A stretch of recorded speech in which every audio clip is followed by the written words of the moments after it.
네, 반갑습니다. 논술 전문가 김법성입니다.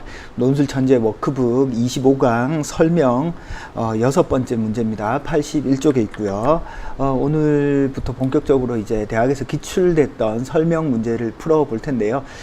설명하는 글은 어떤 식으로 접근해야 되고 실제로 어떤 식으로 써야 되는지, 그리고 앞에서 우리가 배웠던 설명의 어떤 기본 개념들을 어떤 식으로 실전에 적용해야 될지에 대해서 중점적으로 설명을 드리도록 하겠습니다. 자, 바로 문제를 한번 보죠. 문제를 보시면 6번째 문제고요. 이렇게 3개 제시문으로 되어 있네요. 항상 논술 문제를 풀 때는 논제부터 꼼꼼히 보시는 게 좋습니다. 자, 논제부터 보면요. 민족 개념의 성격이 한국 사회에 어떻게 변해왔는지를 가나다 모두를 활용하여 서술하시오. 자, 제가 누누이 강조를 하지만 논술은 기본적으로 뼈대를 중심으로 사고해야 된다라고 말씀을 드렸죠. 뼈대. 그러니까 이제 제가 여기 글자를 쓰려고 그러니까 묻는 건 여기 바로 사고 구조를 제가 갖다 놓았으니까 사고 구조를 옮겨서 써봅시다. 자, 무슨 말을 하려고 하는 거냐면, 우리가 어떤 논술 문제를 푼다라고 할 때 가장 중요한 건 뭘 물어보는 거예요? 민족 개념의 성격을 물어봤죠. 그죠? 민족 개념의 성격을 물어봤기 때문에 여러분들의 글은 400자, 500자 되는 이 글은 처음부터 끝까지 뭐가 돼야 돼요? 민족 개념의 성격과 관련되어 있는 글을 처음부터 끝까지 모두 써야 된다라고 생각을 하셔야 됩니다. 민족 개념의 성격과 관련되어 있는 글들을 처음부터 끝까지 쓴다라고 생각을 하셔야 돼요. 자, 민족 개념의 성격과 관련된 글을 쓴다라고 하는 게 뭔 뜻이냐? 그러니까 무슨 말이냐면, 아이들이 글을 쓸 때 이런 글을 쓰게 되면 어떤 오류들이 나오냐면, 민족 개념의 성격이 어떻게 민족 개념의 성격에 조금 더 치면 변화네요. 변화를 물었는데 아이들이 뭘 쓰냐? 그냥 가나다를 쓰는 경우가 많아요. 그러면은 그게 질문에 대한 답의 느낌이 안 나요. 그래서 뼈대와 조건이 있으면, 뼈대는 요약, 비교, 설명, 비판, 자기간의 문제 해결이면, 학생들은 활용하여, 토대로 참고하여는 그냥 활용하고 토대로 참고해야 되는 거야. 물론 반드시 해야 되지만 중요한 건 뭐예요? 진짜 내 글이 요약한 글인가, 진짜 내 글이 비판하는 글인가가 중요하다는 거예요. 그래서 여러분들이 사고를 할 때 내가 쓰는 모든 문장이 민족 개념의 성격과 관련해서 기록돼야 된다. 알겠죠? 그래서 여기 써볼게요. 내가 쓰는 모든 문장이 민족 개념의 성격 변화와 관련되어 있어야 한다. 자, 알겠죠? 무슨 말인지. 그 다음에 하나만 더, 2개 더 이야기합시다. 논제안에 개념어가 많죠? 논제의 개념어는 항상 구체적으로 생각하자. 자, 이렇게 논제의 개념이 많을 때는 민족 개념을 물었잖아요. 그럼 제시문에는 어떤 민족 개념이 나오는지, 그럼 민족 개념이 어떤 성격을 가지고 있는지, 그리고 한국 사회, 그럼 한국 사회가 어떤 사회인지, 변하니까 과거는 어땠고 현재는 어땠고 미래는 어떻게 될 것인지에 대한 이야기를 논제를 딱 보는 순간, 이런 정보들이 가나다에 있겠구나 라고 생각을 해야 된다라는 뜻입니다. 그래서 논제는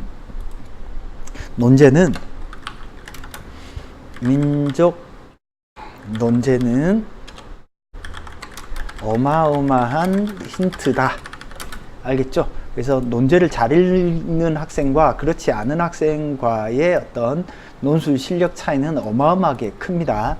무슨 뜻인지 알겠죠? 그러면 제시문을 딱 읽을 때 우리는 머릿속에 뭐가 박혀 있어야 돼? 민족 개념? 어떤 민족 개념이 나와 있지? 둘째, 한국 사회에 어떤 민족 개념의 성격이니까, 민족 개념의 성격이 뭐지? 여기에 대한 답을 여러분들의 원고지에 있어야 된다는 뜻이고, 한국 사회, 어떤 한국 사회를 가리키는 거지? 변화니까 과거, 현재, 미래가 어떻게 달라졌는지가 어디에 있어요? 가나다의 어떤 제시문 안에 있겠구나라고 생각을 해야 돼요. 알겠죠? 무슨 말인지. 그래서 제시문에서 요 중요한 개념어들을 발견한다라는 생각으로 글을 읽으셔야 되겠습니다. 자, 그러면 하나하나 읽어가면서 답을 한번 풀어봅시다. 자, 민족 개념, 이게 제가 알기로 경희대 문제입니다.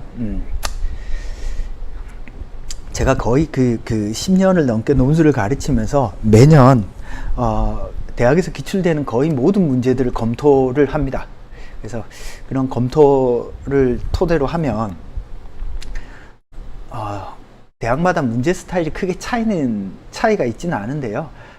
최근 3, 4년의 경향은 유형이나 어떤 형태가 거의 일정하게 나오는 경향들이 아주 강해졌기 때문에 최근에는 대학별 준비를 하는 것이 좀 더 효과적일 것 같다라는 생각입니다. 자, 읽어봅시다. 논제가 물어본 건 민족 개념의 성격의 변화를 물었으니까 어떻게 나와 있는지 보죠. 민족 개념에 대한 논의는 크게, 민족 개념이라는 말이 아예 대놓고 나와 있네요. 그죠?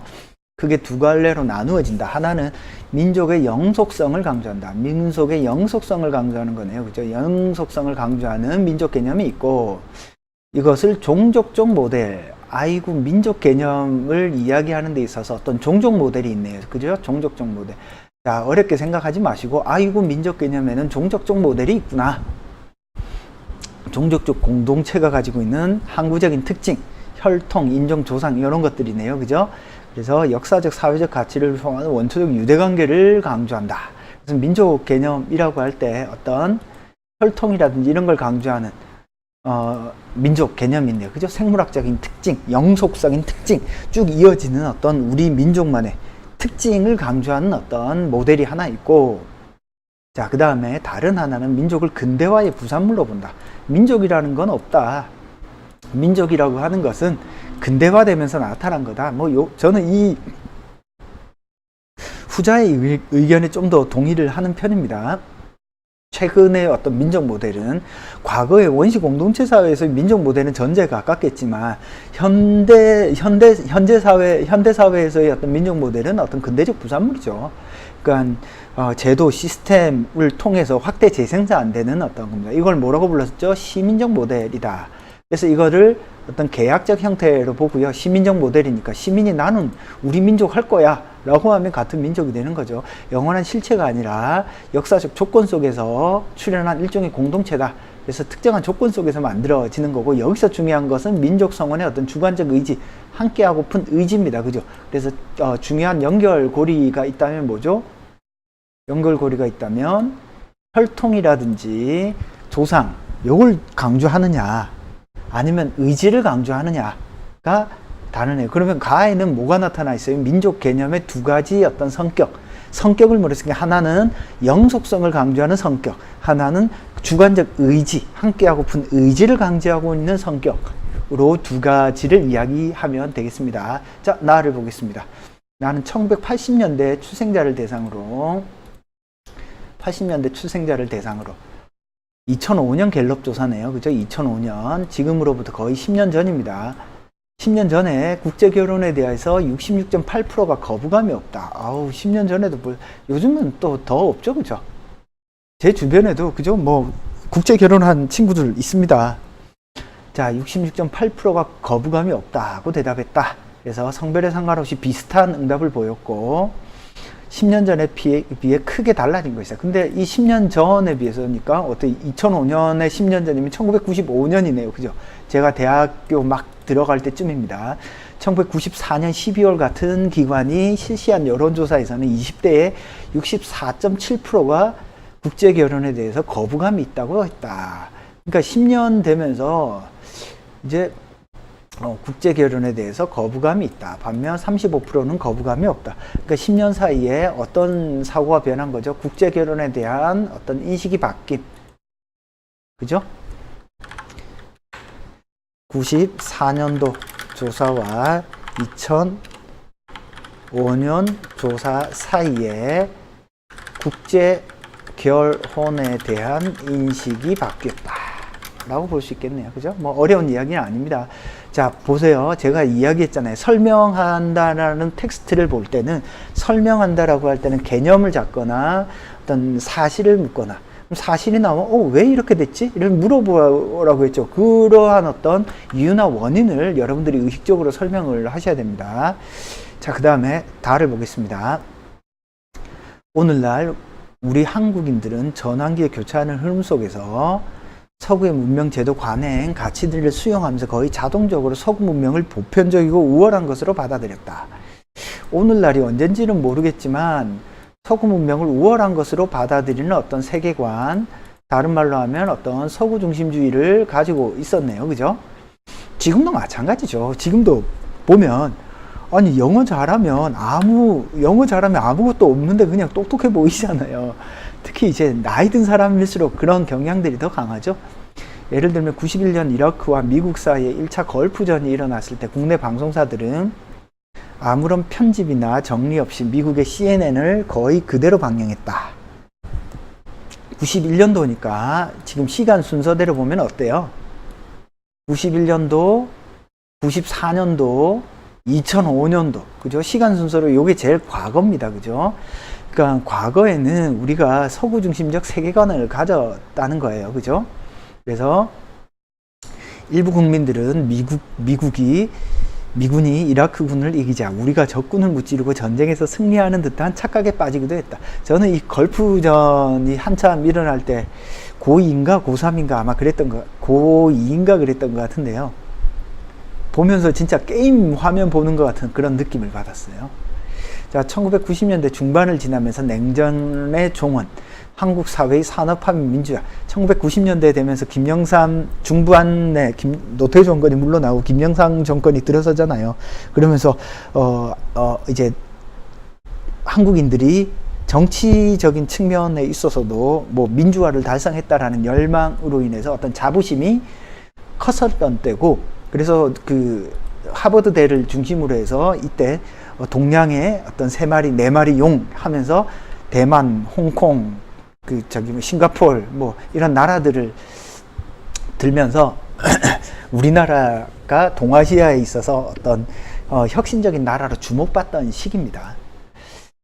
자, 한국 사회의 산업화 및 민주화에 대한 한국인들의 자긍심 및 힘입어 서구 중심주의 침륜된 우리의 삶이나 학문이 의미심장한 변화 조짐이 나타났다.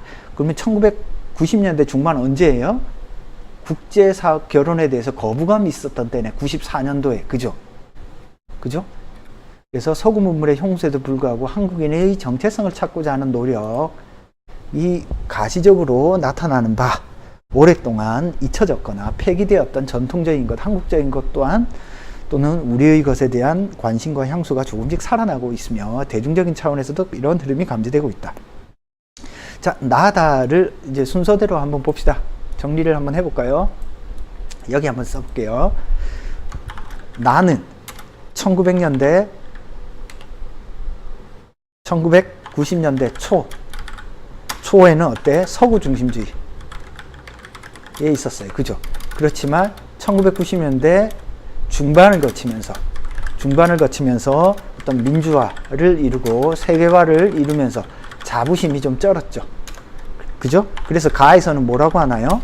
1990년대 중반에는 국제결혼에 대한 거부감이 한 60% 넘었죠. 그죠? 60% 이상. 그죠? 잘 안 보이네요. 60% 이상.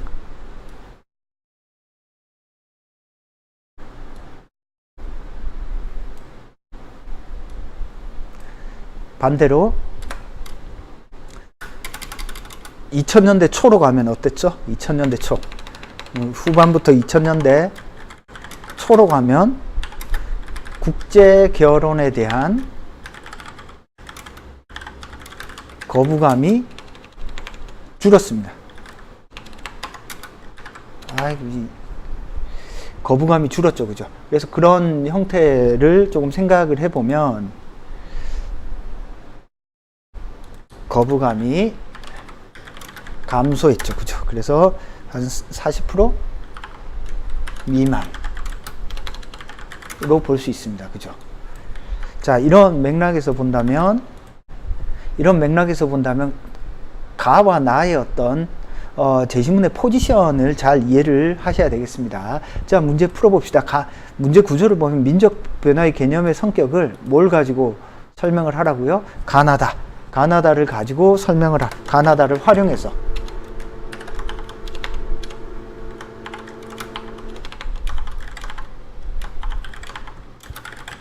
그래서 가나다를 활용해서 민족 개념의 성격에 대해서 설명하라. 가나다를 활용해서 민족 개념의 성격을 활용하는, 그러니까 가에서 활용해야 될 것은 민족 개념의 성격이죠. 성격.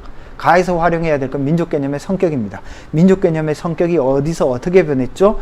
우리의 민족 개념의 성격이, 자, 과거 1990년대 초만 하더라도 민족 개념이 잘 갖추어져 있지 않았어요.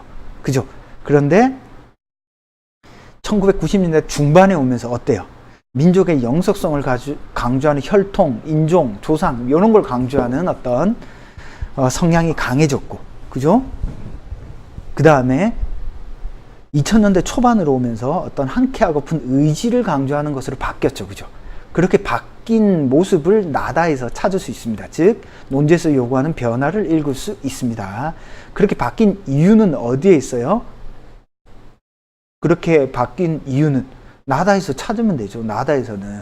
특히 다에서 주로 나타나 있잖아요.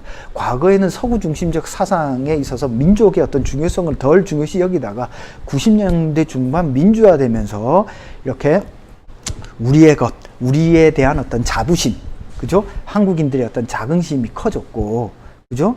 최근에 들어서면서 세계화의 경향이 강화되면서, 그죠? 민족에 대해서 혈연적인 어떤 혈통적인 혹은 인종적인 것보다는 함께하고픈 의지를 더 중요시 여기는 것으로 변화하고 있다라고 설명을 하면 되겠습니다. 자, 그래서 민족 개념의 성격을 설명하라고 했잖아요. 서술하시오. 그죠? 그럼 민족 개념의 성격은 우리나라는 가를 통해서 보았을 때 민족 개념에는 종족적 모델과 시민적 모델로 나누어 볼 수 있다. 우리나라는 종족적 모델은 어떤 성격을 물었으니까 종족적 모델은 혈통을 중시하는 어떤 연속성을 강조하는 모델이고, 그죠? 성격을 물었으니까 시민적 모델은 구성원들의 어떤 합의, 함께하고픈 의지를 강조하는 모델이다. 우리나라의 경우에 다에서 보듯이 1900년대 초에는 서구 중심주의적 사고방식에 침륜되어서 어떤 민족 개념을 강인하게 갖고 있지 못했다. 하지만 1990년대 중반 종족적 모델이 강하게 가지게 되는데, 그 배경에는 다에서 말하는 어떤 민주화라든지 어떤 세계화로 인한 어떤 자부심으로 인해서 종족의 우수성을 강조하는, 그래서 전통을 강조하는 어떤 모델의 특징을 띠게 되었고, 2000년대에 들어서면서부터 점점 세계화되고 세계화의 교류가 증대되면서 구성원들의 함께하고픈 의지를 강조하는 시민적 모델로 바뀌었다고 볼 수 있다. 자, 대략 이런 식으로 설명을 한다면 대학이 요구하는 바에 대한 답이 충분히 이루어졌을 거다. 자, 중요한 건 뭐냐면 어떤 논술 문제를 풀 때 가나다에서 활용해야 할 것이, 자, 제가 맨날 강조하잖아요. 활용해야 될 것이 두루뭉실하지 않습니다. 활용해야 될 것이 아주 명확하게 드러나야 돼요. 자, 특히 가를 읽는데 종족적 모델, 시민적 모델을 쓰지 않은 학생 감점이 큽니다. 알겠죠? 자, 두 번째, 나다를 쓰는 데 있어서 이게 시대 순으로, 자, 논술 문제인 논제 안에 변화라는 말이 들어있는데, 변화라는 말은 머릿속에 콕 박혀 있어야 돼요. 과거, 현재, 미래의 어떤 시간순으로 반드시 생각하는 것이 필요하다라는 생각을 반드시 하셔야 됩니다. 그것이 정확하게 잡혀있지 않을 때는 좋은 글이 나오지 않는다. 무슨 말인지 알겠죠? 자, 그래서 변화라고 했을 때 과거, 현재, 미래를 분명하고 명확하게 정리정돈하는 것이 필요하다. 자, 그래서 가나다에 들어있는 개념들을 정확히 활용해서 써주는 게 좋겠습니다. 자, 가에서는 종족적 모델과 시민적 모델, 나에서는 1900년대 중반과 후반의 어떤 국제결혼에 대한 어떤 차이, 즉 한국민들이 국제결혼에 대한 어떤 변화, 즉 민족 개념의 변화를 읽으셔야 되고, 다에서는 그 이유, 그렇게 변화된 이유를 다해서 읽으셔야 되겠습니다. 알겠죠? 무슨 말인지. 그래서 가나다에서 활용하라고 할 때 활용해야 될 것이 아주 선명해야 된다라고 생각을 하셔야 되겠습니다. 자, 궁금한 거 논법.com에 질문 주시고요. 1661-5143으로 전화 주시면 제가 답변 드리도록 하겠습니다. 논술천재 워크북 설명 여기서 마치도록 하겠습니다. 감사합니다.